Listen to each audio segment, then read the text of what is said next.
Episode की शुरुआत में दिखाया जाता है जियान सो रहा था और तभी सनलाइट उसके चेहरे पर गिरता है तो वो नींद में था तो कहता है क्या मैंने कल रात करंट को क्लोज नहीं किया था। और उसके बाद जब वो अपना आंखें खोलता है तो उसे सब कुछ याद आता है। उसके बाद वो बाहर आता है तब सिबस उससे पूछता है मिस्टर जियान क्या कल रात आपको ठीक से नींद आया था। जियान कहता है हाँ। और ये जियान का दूसरा दिन है इस आइलैंड पे। सब लोग ब्रेकफास्ट कर रहा था तभी सिबस जियान से कहता है मिस्टर जियान आप ये खा लीजिए, आपने कल से कुछ भी नहीं खाया है। और ये सारी बातें सुनकर मिस बहुत ही ज्यादा गुस्सा हो जाता है और वो सिबस से कहता है तुम ये सब करना बंद करोगे, तुम्हारी वजह से मेरा भूख भी मर गया है। सिबस कहता है आई एम सॉरी। उसके बाद मिस कहता है अब जल्दी से अपना खाना कंप्लीट करो। इन लोगों को देखकर जियान मन ही मन सोचता है इन लोगों का उम्र कितना होगा। तो वो मिस से पूछता है कि क्या तुम लोगों को कुछ याद है कि तुम्हारा उम्र क्या है। मिस कहता है वो तो हमें याद नहीं है लेकिन हमारे बॉडी को देखते हुए लगता है हम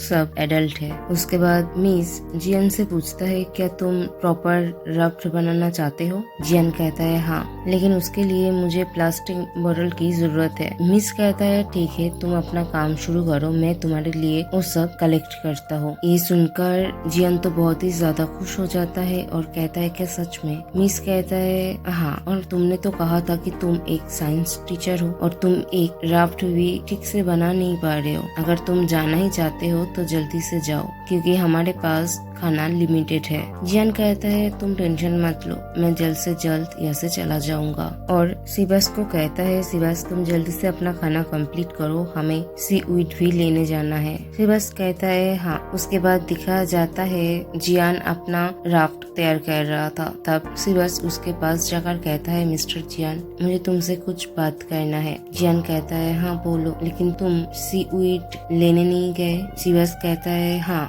जाऊंगी थोड़ी देर में, लेकिन तुम क्या कर रहे हो। जियान कहता है मैं राफ्ट तैयार कर रहा हूँ और इस बार तो मैं पूरा मेजरमेंट के साथ बना रहा हूँ तो वो टूटेगा नहीं। क्या तुम इसे बांधने में मेरा हेल्प करोगे। मुझे लगता है तुम करोगे तो ये जल्दी से हो जाएगा। ये सारी बातें सुनकर सिबस चुप हो जाता है और उसकी थोड़ी देर बाद कहता है प्लीज तुम ऐसे मत जाओ। और उसके बाद जियान के बहुत ही ज्यादा क्लोज जाकर बैठता है और कहता है मुझे लगा कि कल हम दोनों बहुत ही क्लोज थे, क्या तुम्हें ऐसा नहीं लगता। लेकिन तुम हमेशा कहते हो कि तुम यहाँ से जाना चाहते हो, ये सुनने में मुझे बिल्कुल भी अच्छा नहीं लगता। और कहता है कल रात हम दोनों ने बहुत ही अच्छा टाइम बिताया है। जियान कहता है कल रात। तब सिबस कहता है हाँ, हम उससे भी आगे कर सकते हैं जिससे हम और भी ज्यादा क्लोज हो जाएंगे। जियान थोड़ा शर्मा जाता है और सिबस से दूर हटकर कहता है क्यों ना हम दोनों एक साथ मेनलैंड चले, वहाँ पर जाकर भी हम क्लोज हो सकते हैं। सिबस कहता है हाँ लेकिन। तब जियान उससे कहता है तुम रिफ्यूज करोगे है ना।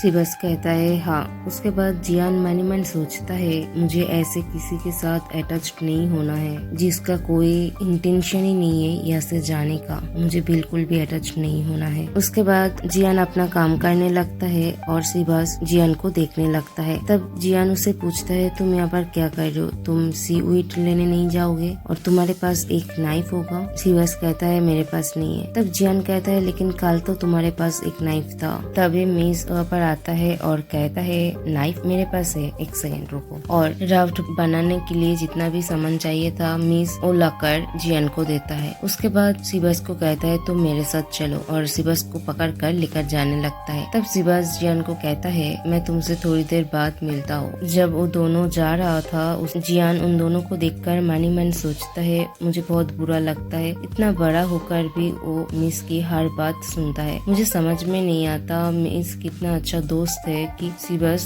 को ऐसे ट्रीट करता है फिर भी वो कोई माइंड नहीं करता। उसके बाद सिबस और मिस बैठकर अपना काम कर रहा था और तभी मिस सिबस को कहता है तुम्हें किसी के साथ भी डील करने से पहले सब कुछ देख लेना चाहिए। कोई भी जियान की तरफ देखकर ही कह सकता है कि वो लड़कियों से अट्रैक्टेड होता है। अगर तुम अपना पूरा कपड़ा उतर कर भी उसके सामने जाओगे और उसे सीड्यूस करने की कोशिश करोगे फिर भी उसे कोई फर्क नहीं पड़ेगा यू इडियट। ये सारी बातें सुनकर सिबस कहता है ये सच नहीं है। मिस कहता है तुम्हारा कहने का मतलब क्या है? सिबस कहता है वो हर्ट हुआ था। ये सुनकर मिस कहता है क्या तुमने कल रात कुछ किया था? सिबस शर्मा कर कहता है हाँ मैं बहुत ही ज्यादा खुश हूँ। ये सुनकर मिस बहुत ही ज्यादा परेशान हो जाता है और वो सिबस के ऊपर चिल्लाने लगता है और कहता है यू स्टूपिड, मैंने तुम्हें कहा था कि ऐसा कुछ भी ना करने के लिए। और ये सारी चीजें जियान दूर से देख रहा था और उसे मिस के ऊपर गुस्सा आ रहा था क्योंकि वो सिबस को ऐसे ट्रीट कर रहा था। तभी गुस स्नेक वहाँ पर आता है और जियान को बुलाता है और कहता है तुम अभी मेरे साथ चलो। वो दोनों आने से पहले मुझे तुम्हें कुछ बताना है। उसके बाद गुस स्नेक जियान को एक जगह पे लेकर जाता है तो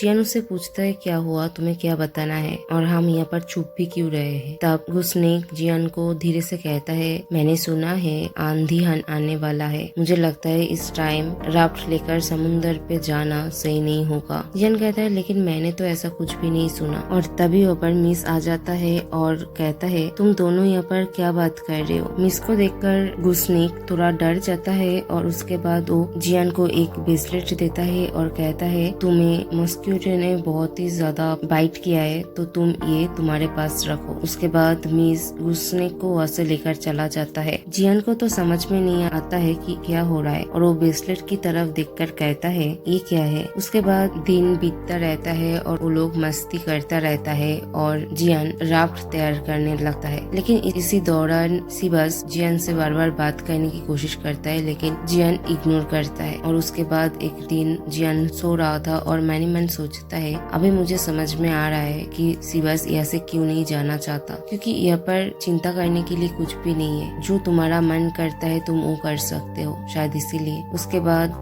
डे 6 दिखाया जाता है जब सिबस जियान के लिए कॉफी लेकर आता है और कहता है मिस्टर जियान, मिस ने ये तुम्हारे लिए भेजा है और मिस ने कहा है कि वो तुम्हारे लिए प्लास्टिक बोतल ढूंढेगा, तो अगर तुम थोड़ा वेट कर जाओगे तो अच्छा रहेगा। तब जियान कहता है मिस ही था जिसने मुझे कहा था जल्द से जल्द यहाँ से जाने के लिए। और तभी सिबस उधर देखते हुए कहता है मुझे लगता है आंधी आने वाला है। और तभी अचानक बारिश भी शुरू हो जाता है। तभी सिबस के हाथ पे एक पत्ता था, उसे वो जियान की सर को कवर करता है और कहता है मुझे लगता है अभी हमें अंदर जाना चाहिए। जियान कहता है हाँ तुमने सही कहा। और फिर वो दोनों भागते भागते अंदर की तरफ जाता है और जियान हंसने लगता है। तो सिबस उससे पूछता है क्या हुआ? जियान कहता है ये सिचुएशन बहुत ही ज्यादा क्यूट है, मुझे लग रहा है मैं इस बारिश में भीग रहा हूँ एक फ्रॉक की तरह। और कहता है मैं सच में बहुत कुछ एक्सपीरियंस कर रहा हूँ यहाँ पर। तब जियान को देखकर सिबस थोड़ा शर्मा जाता है और भागकर अंदर जाने लगता है। जियान को तो समझ में नहीं आता कि सिबस को क्या हो गया है, तो वो कहता है क्या तुम्हें फ्रॉक अच्छा नहीं लगता? और सिबस जाकर उनकी बेडरूम का छत को कवर करने लगता है। तो जियान उससे पूछता है अगर तुम्हें इतनी परेशानी है कि यहाँ पर पानी जम जाएगा तो हम शावर रूम में भी सो सकते हैं। तब सिबस कहता है हम वहाँ पर नहीं सो सकते। उसके बाद सिबस अंदर आता है, उसे देखकर जियान कहता है बहुत जोर से बारिश हो रहा है, क्या तुम ठीक हो? सिबस कहता है हाँ मैं ठीक हूँ। उसके बाद सिबस की फिगर को देखकर जियान थोड़ा शर्मा जाता है और सिबस से कहता है मैं एक चीज को लेकर बहुत ही ज्यादा क्यूरियस हूँ, अगर तुम्हारे पास अंडरवेयर है तो तुम लायन क्लोथ्स क्यों पहनते हो? तब सिबस कहता है जब हमें पहली बार कपड़ा मिला था तो बाकियों ने पहले चूज कर लिया था और आखिर में जो बचा था वो मैंने लिया था। जियान कहता है ओ वेल, तुम इस अंडरवेयर में अच्छे लग रहे हो। सिबस कहता है क्या सच में? जियान कहता है तुम जो भी पहनते हो उसमें ही तुम अच्छे लगते हो। तभी अचानक सिबस कहता है तुम प्लीज मत जाओ। जियान कहता है तुम ये बोलना बंद करो, मैं तुम्हें कितनी बार बोलूं कि मैं एक टीचर हूँ और मुझे काम करना ही पड़ेगा। तब सिबस कहता है तुम मेरा पूरा पैसा ले सकते हो। जियान कहता है तुम इस आइलैंड में हो, तुम्हारे पास कितना ही पैसा होगा? सिबस कहता है मेरे पास जितना भी पैसा है मैं तुम्हें दे दूंगा ताकि तुम्हें काम करने की जरूरत ना पड़े। जियान कहता है तुम्हें तो ठीक से कुछ याद भी नहीं है तो तुम ये सब क्या बोल रहे हो? सिबस फिर से कहता है मेरे पास जो कुछ भी है मैं तुम्हें दे दूंगा तो तुम प्लीज यहाँ पर रहो। जियान कहता है एक्सक्यूज मी, मैं एक सिविल सर्वेंट हूँ और मुझे मेरा काम बहुत ही ज्यादा पसंद है। उसके बाद सिबस जियान का हाथ पकड़कर अपने दिल पे रखता है और कहता है तुम यहाँ पर भी रह सकते हो ना? तब जियान कहता है मिस्टर सिबस, मुझे लगता है कुछ गलत फहमी हुआ है, तुम बहुत ही यंग और एनर्जेटिक हो, बट अगर तुम हमेशा यहाँ पर ही रहोगे तो कैसे चलेगा? तो हमें यहाँ पर ही रुकना चाहिए ताकि आगे जाकर हम दोनों को ही कोई रिग्रेट ना हो। तुम समझ रहे हो ना मैं क्या बोलने की कोशिश कर रहा हूँ। तब सिबस कहता है तुम गलत समझ रहे हो। उस दिन जो हुआ था उसके लिए मैं कभी भी रिग्रेट फील नहीं करूँगा और मैं कभी भी किसी को या फिर किसी चीज को भी इतना ज्यादा मिस नहीं किया है और उसके ऊपर से मैं यंग भी नहीं हूँ। ये बोलकर वो जियान को किस करने लगता है। जियान तो उसे रोकने की कोशिश करता है लेकिन फिर वो दोनों इंटीमेट होता है और यह परी एपिसोड खत्म होता है।